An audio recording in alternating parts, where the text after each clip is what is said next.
Hi friends, welcome back to Ranji's flavours. Friends, நான் இன்றைக்கி செய்ய போகிற இந்த ரெசிபி உங்கள் எல்லாருக்கும் ரொம்ப பிடிக்கும். ஈஸியாக பிரேக்ஃபாஸ்ட் ஆர் டின்னருக்கு ஆர் லஞ்ச் பாக்ஸில் கூட எல்லாருக்கும் கொடுத்து அனுப்பலாம். அண்டு செய்யறதும் ரொம்ப ஈஸி, டேஸ்டியாக இருக்கும் அண்ட் ஹெல்தி ஆல்சோ.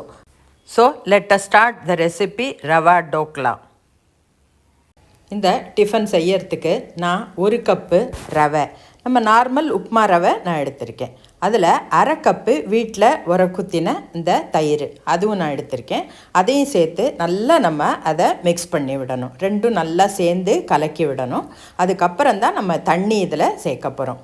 இதில் ஒரு 1/2 கப்பு நான் தண்ணி சேர்க்குறேன். ஃபஸ்ட்டு நம்ம இதை சேர்த்துக்கலாம். வேணும்னாக்கா அதுக்கப்புறம் நம்ம இன்னும் கொஞ்சம் கூட சேர்த்துக்கலாம். ஊறினதுக்கப்புறம் ரவை நல்லா ஊறும், அதுக்கு கொஞ்சம் டைம் எடுக்கும். ஸோ இப்போ இதையும் சேர்த்து நல்லா நம்ம மிக்ஸ் பண்ணி விடணும். மிக்ஸ் பண்ணி ஒரு 10 நிமிஷம் அதை நல்லா ரெஸ்ட் பண்ண வைக்கணும். மூடி வச்சு அதுக்கப்புறம் தான் நம்ம அதை யூஸ் பண்ணணும். இப்போ நல்லா கலக்கி விட்டுருக்கேன். இப்போ இதை தட்டை போட்டு மூடி வச்சு விடலாம்.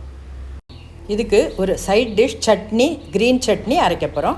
அதுக்கு நான் ஃப்ரெஷ் கொத்தமல்லி எடுத்திருக்கேன். அதை மிக்சர் ஜாரில் போட்டிருக்கேன். அண்ட் 1 டேபிள் ஸ்பூன் பொட்டுக்கடலை. பொட்டுக்கடலைக்கு பதிலாக நீங்கள் கடலை கூட, வேர்க்கடலை கூட போட்டுக்கலாம், நல்லாயிருக்கும். அண்ட் ஒரே ஒரு பச்சை மிளகா தான் போட்டிருக்கேன். என்னோடய பச்சை மிளகா காரமாக இருக்கும், அதனால் கொஞ்சமாக போட்டிருக்கேன். அண்ட் இஞ்சி, 1/2 டீஸ்பூன் உப்பு, கொஞ்சமாக எலுமிச்சம்பழம், ஒரு 1/2 மூடி, அது வேணுங்கிற அளவு நீங்கள் புழிஞ்சிக்கலாம். இதை எல்லாத்தையும் சேர்த்து சட்னி அரைக்க போகிறோம். இதை அரைக்கிறதுக்கு முன்னாடி ஒரு 1/2 டேபிள் ஸ்பூன் நான் தயிர் விட்டுருக்கேன், கெட்டி தயிர், அதையும் சேர்த்து அரைக்க போகிறோம். இப்போ அருமையான இந்த க்ரீன் சட்னி ரெடி ஆகிடுத்து. இதை ஒரு பவுலில் ட்ரான்ஸ்ஃபர் பண்ணி எடுத்து வச்சுக்கலாம். ரொம்ப டேஸ்டியாக இருக்கும். நம்ம இப்போ ஸ்டார்ட் பண்ணுறதுக்கு முன்னாடி ஒரு குக்கரில் தண்ணி விட்டு ஸ்டாண்ட் வச்சு நம்ம ஸ்டீம் பண்ணுறதுக்காக தண்ணியை கொதிக்க வச்சுருக்கேன்.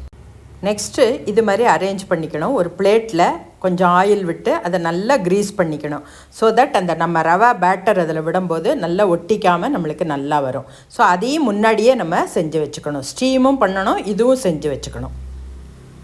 இப்போ 15 நிமிஷம் ஆனதுக்கப்புறம் நான் இப்போ இதை திறந்து பார்க்குறேன். இப்போ இதோட கன்சிஸ்டன்சி கெட்டியாக இருக்குது, ஊறினதுனால நல்லா கெட்டியாக இருக்குது. இதில் ஒரு 1/2 கப்பு தண்ணி இப்போ சேர்க்க போகிறோம். கொஞ்சம் கொஞ்சமாக அதை சேர்த்து மிக்ஸ் பண்ணி திருப்பியும் நம்ம அதில் சேர்த்து கலந்து விடணும். அது அப்போ தான் அந்த கன்சிஸ்டன்சி கரெக்டாக இருக்கும். டோட்டலாக நம்ம 1 கப்பு தண்ணி விட்டுருக்கோம் அண்ட் 1/2 கப்பு தயிர் விட்டுருக்கோம். ஸோ இதை நல்லா நம்ம மிக்ஸ் பண்ணியாச்சு. இப்போ இதில் துருவிய இஞ்சி நான் ஒரு டீஸ்பூன் அதில் சேர்க்குறேன். சேர்ந்து அதையும் நம்ம நல்லா கலந்து விடலாம். இப்போ இதில் ஒரு 1/2 மூடி எலுமிச்சம்பழம் நான் இதில் புழியறேன். அது அந்த டேஸ்ட்டு ரொம்ப நல்லாயிருக்கும் அதில். ஸோ அதையும் சேர்த்து நம்ம நல்லா மிக்ஸ் பண்ணி விட்டுடலாம். இப்போ ஈனோ சேர்க்க போகிறோம். நம்ம தண்ணி நல்லா சூடாக இருக்குது, அதுக்கப்புறம் கடைசியாக தான் நம்ம ஈனோ சேர்க்கணும். இப்போ 1 கப்புக்கு நான் இந்த ஒரு சேஷம் எடுத்துட்டுருக்கேன். பட் சப்போஸ் நீங்கள் இன்னும் கொஞ்சம் 1/2 கப்பு தான் ரவையில் செய்கிறேன்னா இன்னும் கொஞ்சம் குறைச்சி நீங்கள் அந்த ஈனோ சால்ட்டை எடுத்துக்கலாம். இப்போ அதை நல்லா மிக்ஸ் பண்ணிடணும். உடனே எடுத்து அதை ஸ்டீமரில் நம்ம வைக்கணும். நல்லா ஸ்டீம் பண்ணுறதுக்கு ஒரு 15 நிமிஷம் 18 நிமிஷம் அந்த மாதிரி நம்ம அதில் ஸ்டீம் பண்ணணும். இப்போ இந்த குக்கரில் வச்ச தண்ணி நல்லா பாயில் ஆகிருக்கு. இப்போ இந்த நம்ம சேர்த்து வச்சுருக்கிற பிளேட்டில் இருக்கிற அந்த ரவை பேட்டரை நான் இதில் உள்ளே வைக்கிறேன். இதில் மேலாக கொஞ்சமாக ஒரு 1/4 டீஸ்பூன் அந்த மாதிரி தூவி விடுறேன் சில்லி பவுடர், மிளகாப்பொடி, தனி மிளகாப்பொடி. உங்களுக்கு வேணும்னா இதை மாதிரி செய்யலாம், ஆர் நீங்கள் இதை ஸ்கிப் பண்ணிடலாம். இது மேலாக கொஞ்சமாக கொத்தமல்லியும் நான் அதில் தூவுறேன். இப்போ உடனே நம்ம மூடி வச்சு இதை 15-18 நிமிஷம் ஸ்டீம் பண்ணணும். வெயிட் போடக்கூடாது.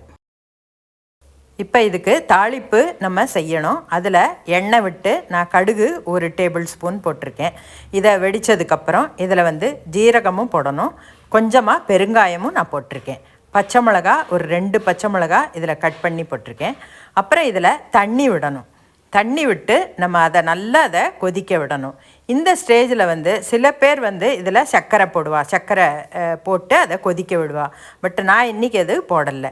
கொஞ்சமாக இந்த தண்ணிக்கு வேணுங்கிற அளவு உப்பு சேர்த்துருக்கேன்.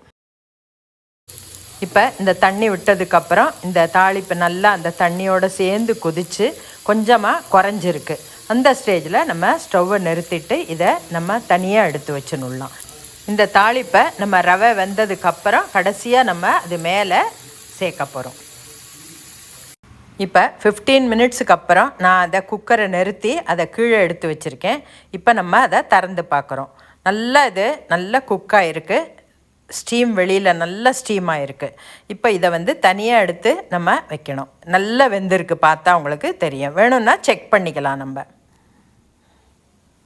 இப்போ குக்கர்லேருந்து எடுத்து தனியாக நான் கீழே எடுத்து வச்சுருக்கேன். இதை செக் பண்ணி பார்க்குறேன். அந்த கத்தியில் ஒட்டாமல் வருது, நல்லா வெந்திருக்கு.